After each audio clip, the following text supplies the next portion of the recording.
골대로 꼬인 정치권 이슈를 알기 쉽게 분석해 주시는 두 분과 함께합니다. 이번 주 탑3 김성완 시사평론가, 장예찬 전 국민의힘 최고위원 모셨습니다. 어서 오십시오. 안녕하세요. 네. 자, 바로 들어가죠. 네. 본격적으로 첫 번째 키워드 살펴봅니다. 네, 첫 번째 키워드 어깨 툭입니다. 네, 어제 이재명 대통령이 취임 후 첫 국회 시정연설을 했습니다. 그 30조가 넘는 추경안에 대한 협조 당부하면서 경제는 타이밍이다. 경제부의 골든타임이 지금 와 있다 이렇게 얘기를 했는데 어쨌든 어제 시정연설에 대한 총평 한번 들어보겠습니다. 김성완 평론가 먼저 하시겠어요? 이전에 대통령이 보이지 못했던 모습들을 제가 봐가지고 저는 굉장히 신선했다 이런 생각을 먼저 했고요. 일단은 야당 의석을 향해서 먼저 90도 인사하는 대통령의 모습을 언제 봤나 싶어요. 거의 본 적이 없었던 것 같거든요. 그것도 그렇고 시정연설 끝나고 난 다음에 야당 의석 쪽으로 가가지고 야당 의원들한테 그냥 이렇게 잠깐 악수하고만 지나가는 게 아니라 계속 얘기를 듣더라고요. 얘기를 해가면서 한 명 한 명씩 얘기를 들어주는 모습. 원래는 그냥 몇 명하고 약수하고 그냥 휙 하고 빠져나가면 되는데 그렇게 안 하고 끝까지 가고 말씀하셨던 것처럼 권성동 의원하고는 뭐 대화까지 나누면서 마지막에 어깨에 이렇게 툭 치는 모습. 중앙대 선후배 관계 얘기도 하잖아요.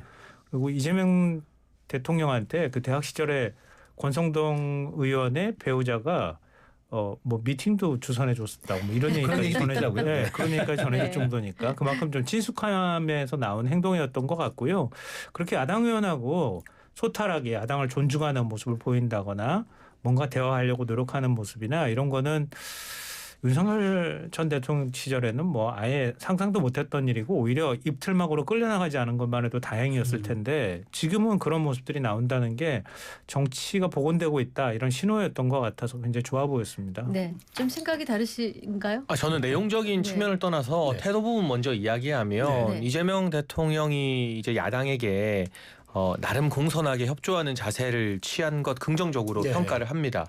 그리고 한 가지 또 말씀드리고 싶은 건 전 정부 때 당시 야당이었던 민주당 의원들이 윤석열 전 대통령이 국회에 오면 일단 로텐도 홀에서 피켓 시위하는 걸로 맞이했었거든요. 그리고 막 고성과 야유 또 윤석열 전 대통령도 당시 민주당 쪽으로 찾아가서 악수했을 때 김용민 의원 같은 경우는 그만둬라. 물러나라 이런 식의 이야기를 했다고 페이스북에 올리기도 했잖아요. 그에 비하면 국민의힘도 지금 당 상황은 매우 어수선하지만 야유나 고성, 회방 등을 하지 않았고 박수를 치지 않았을 뿐이지 일어나서 이재명 대통령에게 예의를 표하고 악수를 서로 나누고 하는 모습 등을 보였다는 것은 지난 야당보다는 그래도 소수 야당으로서 대통령을 존중하는 성숙한 태도를 보인 것이 아닌가. 그리고 이렇게 태도적으로 대통령이나 야당이 조금씩 진일보한 모습을 보이고 있는데 이게 단순히 보여주기 위해서 그치지 않고 국회 내 원구성 협상이나 여러 가지 예산 협상 등에서 내용적인 협치로도 좀 이어지면 좋겠다라는 생각이 들었고요. 앞으로 보수에서도 대통령이 나오고 진보에서도 대통령이 나오고 계속 번갈아 하게 되는 거잖아요. 우리나라는 그게 언제일지는 몰라도 그럴 때마다 정당을 떠나서 야당이 대통령이 국회 오면 그래도 어제처럼 최소한 야유하지 않고 일어서서 인사하는 정도의 예의는 보이는 게 그 존중. 하나의 관행으로 자리 잡으면 좋겠다라는 생각이 많이 들었습니다. 그럼 내용으로 들어가 보겠습니다. 30조가 넘는 추경안에 대한 협조를 이제 당부한 상황이었습니다.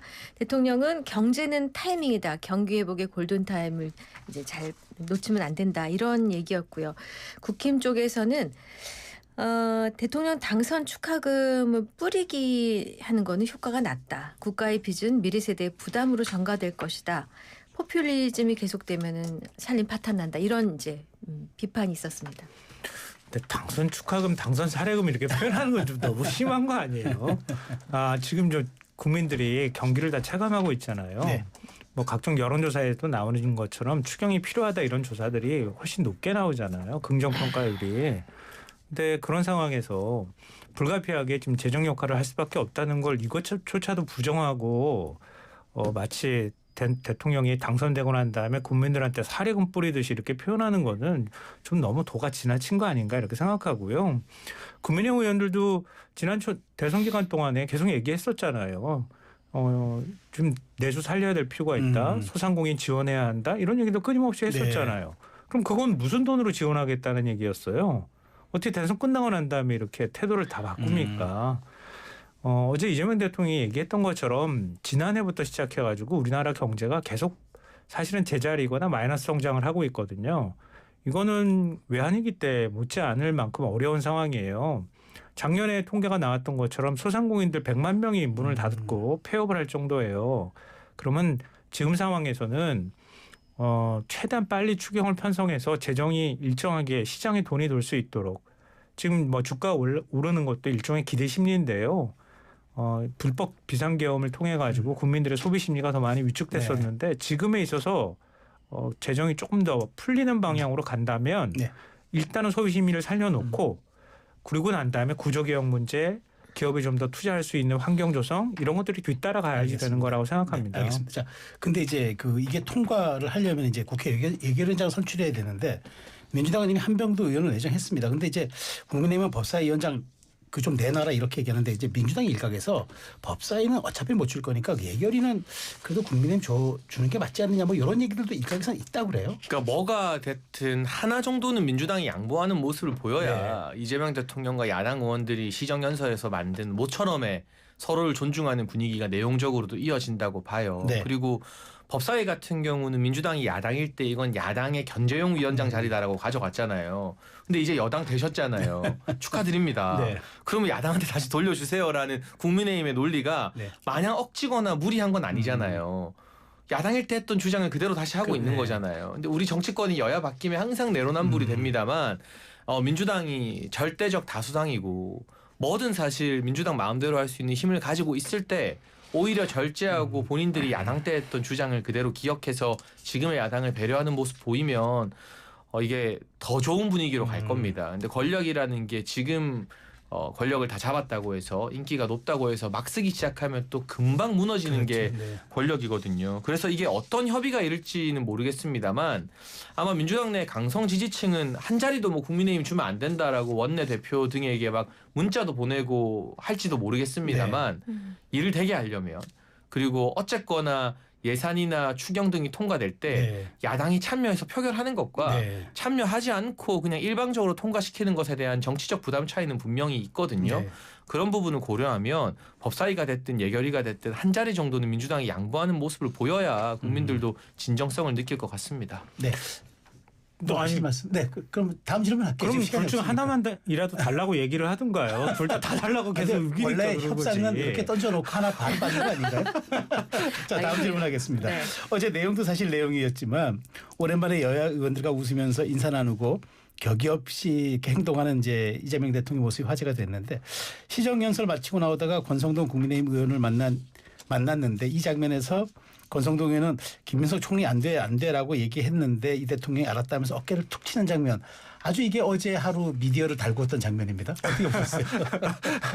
두 사람이 워낙 친근한 관계이기도 한 것 같고요. 또 이재명 대통령이 그런 친화력이나 이런 거는 지난번에 그 다자 회담 갔을 때도 우리가 느꼈던 것처럼 굉장히 좋은 정치인이었던 것 같아요. 그동안에 그런 면모가 좀 잘 주목을 못 받아서 그랬던 것 같고요. 권성동 의원의 말을 어디까지 받아들여질지는 모르겠지만 제가 볼 때 현실 가능성은 없어 보이지만 그래도 야당 의원이 뭔가 반응을 보이고 얘기할 때 친근한 제스처라든가 이런 걸로 반응해 주는 건 정치인으로서 굉장히 좋은 모습이 아닐까 싶고요. 이게 미국에서 예전에 우리가 티파티라고 얘기하고 키니치 하원 의장 있을 때 그러니까 공화당 의원들이 민주당 의원들하고 막 갈등이 굉장히 심각해졌거든요. 그럴 때 공화당 의원들한테 그렇게 얘기를 했대요. 민주당 의원들하고 밥도 먹지 말고 목욕도 같이 하지 마. 이렇게 얘기를 했다는 거예요. 그러니까 그런 것처럼 그동안에 정치권이 계속 그런 어떤 접촉, 스킨십을 안 했거든요. 대통령이 직접 의원들하고 좀 야당 대표하고 만난 것처럼 스킨십을 많이 한다는 얘기는 그러다 보면 서로 간에 막 싸우다가도 어느 부분에 되면 합의하는 그런 분위기가 만들어지거든요. 그러니까 이런 분위기가 조금 더 그렇게 진화했으면 좋겠다. 밥도 안 먹고 그런 사이가 안 됐으면 좋겠다는 생각해봤어요. 네. 자, 한편 김민석 총리 후보자 청문회가 파행 끝에 끝이 났습니다. 대통령실과 민주당 쪽에서는 잘 해명했다, 인준한다 이런 분위기고요. 국민의힘에서는 청문 보고서 채택도 어렵다 이런 상황입니다. 김민석 의원이 총리명은 되겠죠? 네. 뭐 인준 자체를 막을 방법이 없습니다. 네. 힘이 없어요. 네. 민주당이 인준할 것으로 예상이 되고요. 다만 저는 몇 가지 안 좋은 전례를 남긴 것 같습니다. 증인과 참고인 한 명도 부르지 않고 청문회 해도 되는구나라는 전례가 앞으로 정권이 바뀌었을 때 여당이 악용할 수 있는 하나의 나쁜 사례가 된 것이고 또 이 출처가 불분명한 수억 대 현금 관련 소명을 명확한 자료 없이 말로 떼어도 되는구나.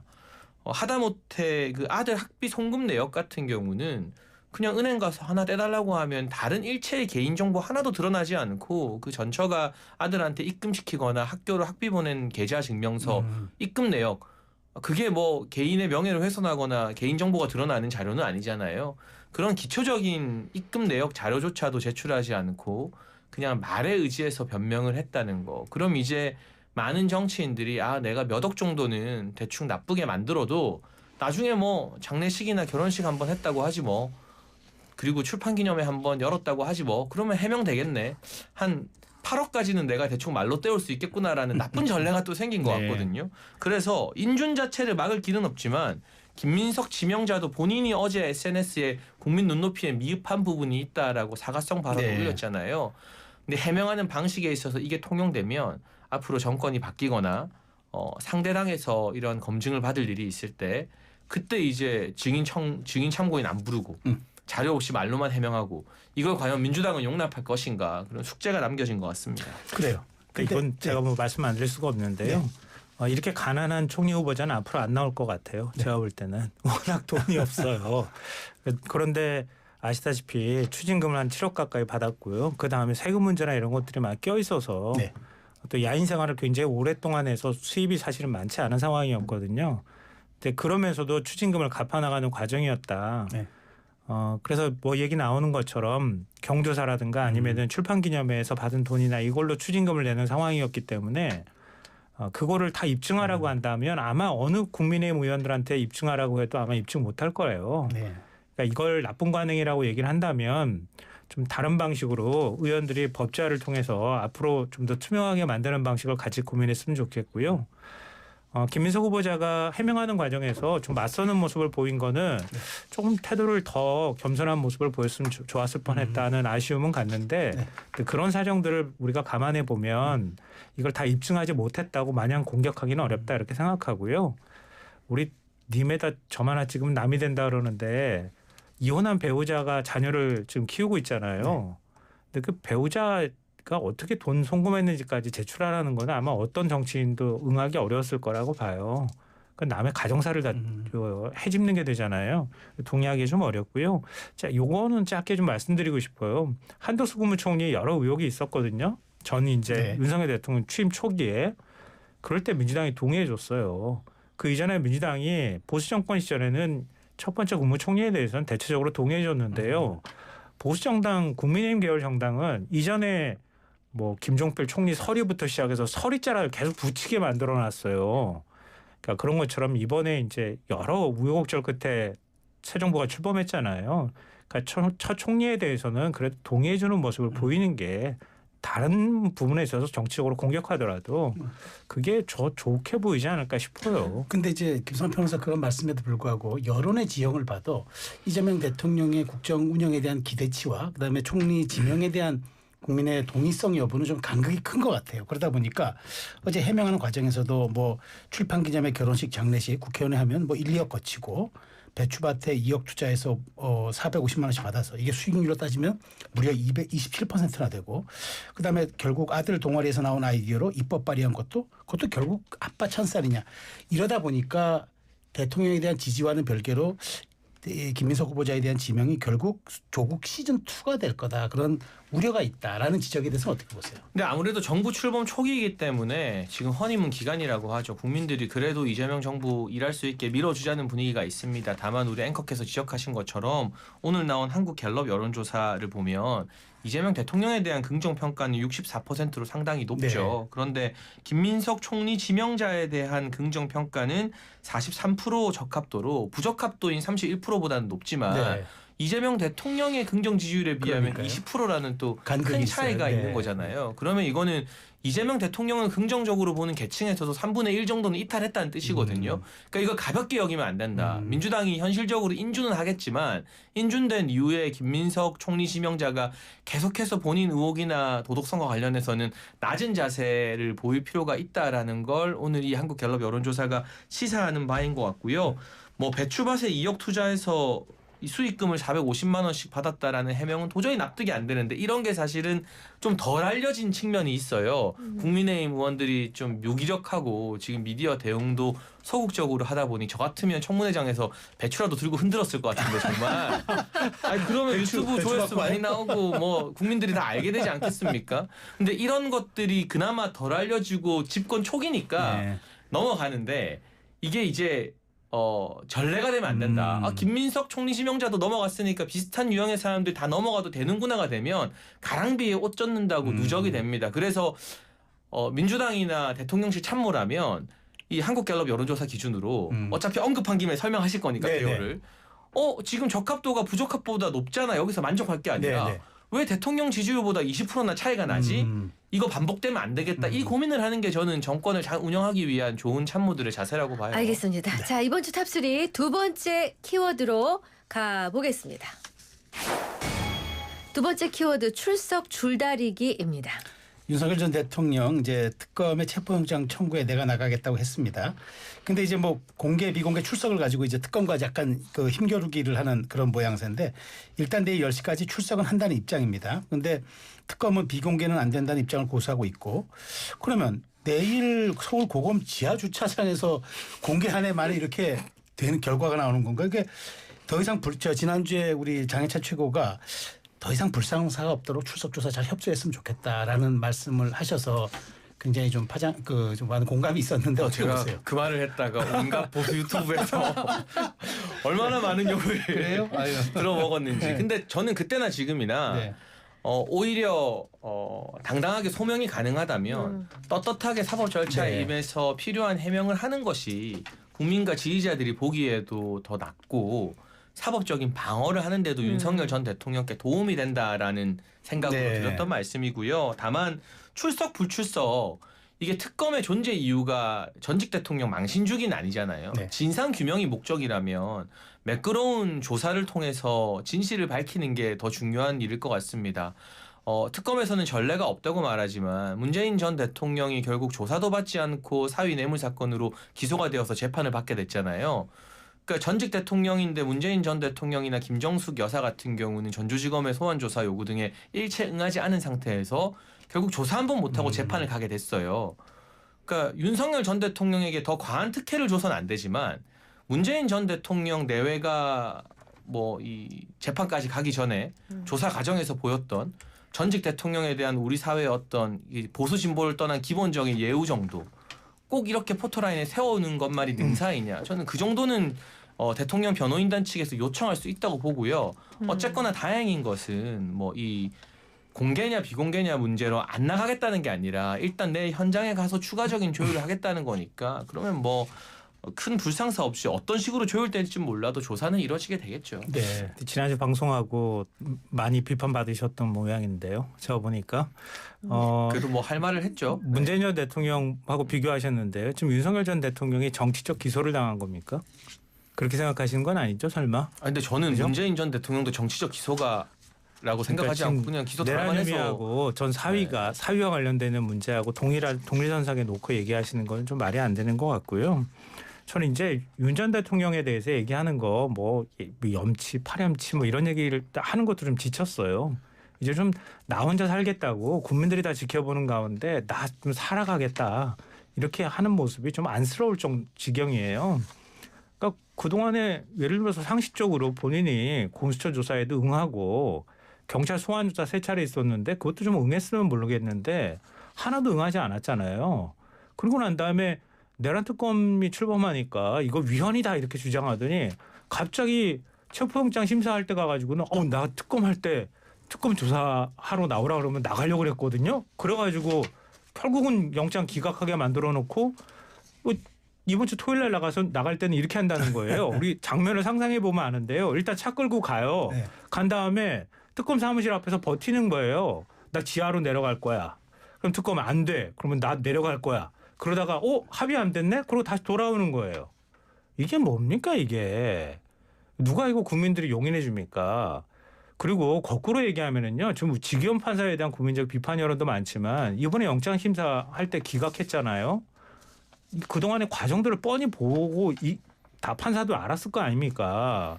나갈 의사가 없었다는 게 거의 명백한데 그거 나간다는 말 듣고 덜컥 영장 기각하는 그런 판사들의 행태를 제가 어떻게 이해해야 될지 모르겠어요. 그러니까 뻔히 보이는 상황인데도 불구하고 이런 식으로 법원이 자꾸 결정하는 건 이거 국민들의 법감정하고도 맞지 않다고 생각합니다. 이거 네. 빨리 문제가 해소돼야 한다고 봐요. 네네. 말씀 중에 아까 저 갤럽 조사를 인용하셨기 때문에 기회를 네. 안 말씀드릴 수가 없어요. 한국갤럽 김민석 총리 후보자 임명 관련 여론조사 개요입니다. 한국갤럽이 지난 24일에서 26일 전국 만 18세 이상 1,004명을 대상으로 무선 가상전화 전화 인터뷰 방식으로 했고요. 중앙여론조사심의위원회 홈페이지에 나와 있습니다. 근데 이제 윤 대통령은 이제 그 지하주차장으로 나가겠다 얘기를 하는데 특검은 이제 사실은 전직 대통령의 사례를 자꾸 든단 말이죠.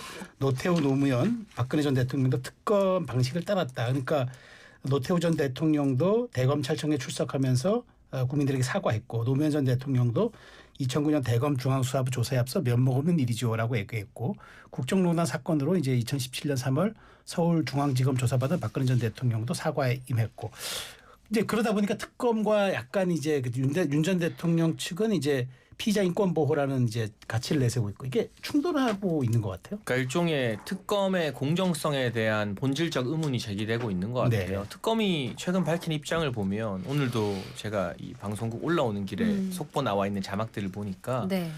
뭐 윤석열 전 대통령이 아직 국민들한테 사과도 안 했다. 근데 이런 발언은 진상 규명에서 조사해서 문제가 있으면 기소하고 문제가 없으면 기소를 안 해야 될 수사 주체가 할 수 있는 발언은 저는 아닌 것 같거든요. 일단 그런 특검의 최근 입장에서부터 정치적으로 뭔가 공정하지 않다. 유죄를 확신한 상태에서 조사를 한다라는 인식을 주기 때문에 결국 특검이든 어느 수사기관이든 수사 결과와 증거로 말해야 되는 거 아니겠습니까?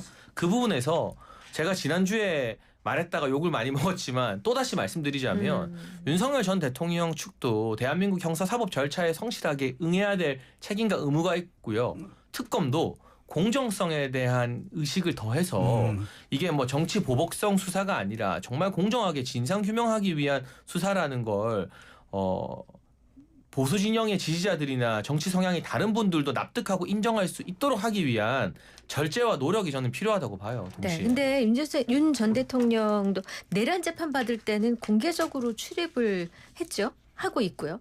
근데 특검에는 지하주차장을 택하겠다는 건 어떤 까닭일까요?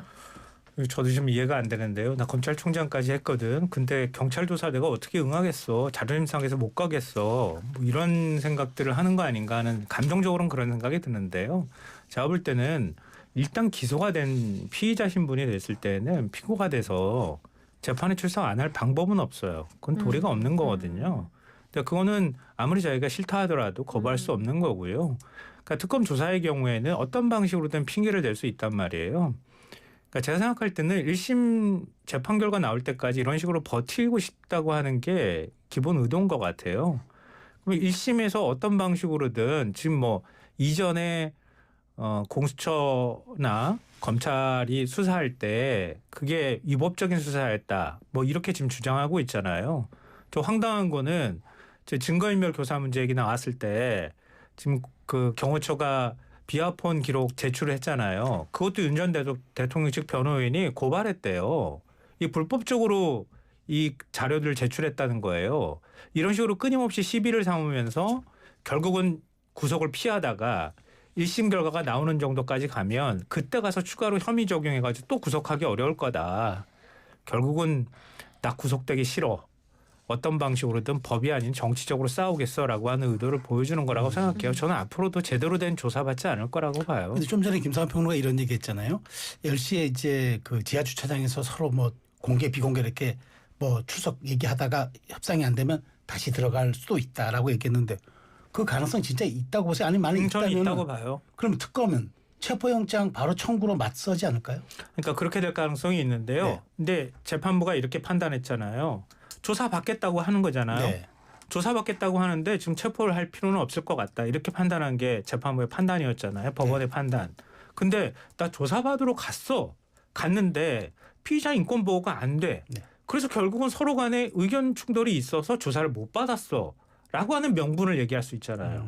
또 추가로 체포영장을 청구한다 하더라도 그때 가지고 똑같은 논리를 얘기할 거 아닙니까? 난 출석한다. 네. 출석하려고 그랬는데 피의자 인권 보호를 법원에서는 제일 우선순위 1순위로 바라보는 거 아니냐.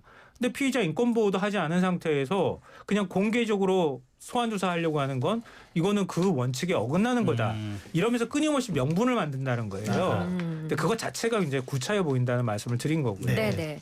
자, 이런 가운데 윤 전 대통령의 변호인단은 대통령 경호처 간부들이 비화폰 통화 기록을 경찰에 이미 제출해 불법 반출했다면서 검찰에 고발장과 증거 보전 신청을 냈습니다. 이 군사 기밀이라는 것이 이 변호인단 주장이거든요. 근데 저는 법적으로 제가 전문 지식이 없어서 네. 더군다나 이건 국가 안보와 직결된 사안이라 네네. 어떻게 평론해야 될지 조금 막연하긴 합니다만 어쨌거나 특검 같은 수사기관이 증거를 확보하고 혐의를 입증하기 위해서 노력을 열심히 하는 것도 존중돼야 되고 또 피의자나 피고인도 방어권이 있기 때문에 사법적 절차에 의해서 방어권 행사하는 것까지를 우리가 정치적으로 비난하기는 어려울 것 같아요. 네. 모든 것은 우리나라 헌법과 형사법에 정해진 절차대로 각자가 어쨌든 절차를 존중하면서 이런 형사 절차에 임하는 게 중요한 것 같습니다. 네. 근데 체포도 안 당하겠다 그러고 비화폰 서버 기록도 이거 제출받은 거니까 불법이라고 얘기하면은 그럼 내란 수사하지 말란 얘기잖아요. 이게 지금 전직 대통령이 할 말입니까? 파면된 대통령이. 이것도 아까 제가 말씀드렸던 그 연장선이라고 봐요. 네. 그러니까 추가로 구속영장이 발부가 되든 뭐가 할 때 증거인멸 교사 혐의나 이런 것들이 적용될 가능성이 많잖아요. 그러니까 법꾸라지 행태인 거죠. 계속 법률적으로 시비를 거는 겁니다. 그러니까 그 전략 위에 그 어떤 명분도 없는 것이다 이렇게 생각합니다. 요거 하나 여쭤볼게요. 장혜찬 최고. 그 아산병원에 입원한 김건희 여사가 오늘 중 퇴원한다고 합니다.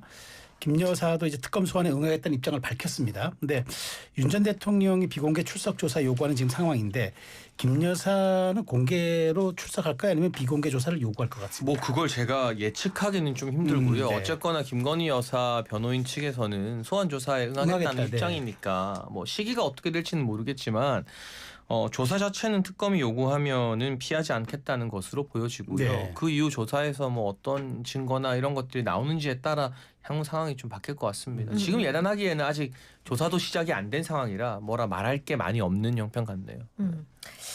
자, 이제 김 여사 변호인은 비공개 조사를 요구했다는 것은 잘못된 뉴스라고 밝힌 바가 있습니다. 그러니까 장혜찬 최고가 얘기한 대로 출석에 응하겠다가 정확한 팩트 같습니다. 네, 뭐 공개 비공개 여부는 아직까지 뭐 쟁점이 됐는지는 잘 모르겠습니다. 그런데 그 앞에 조건이 붙었어요. 정당한 그래요? 정당한 소환 조사.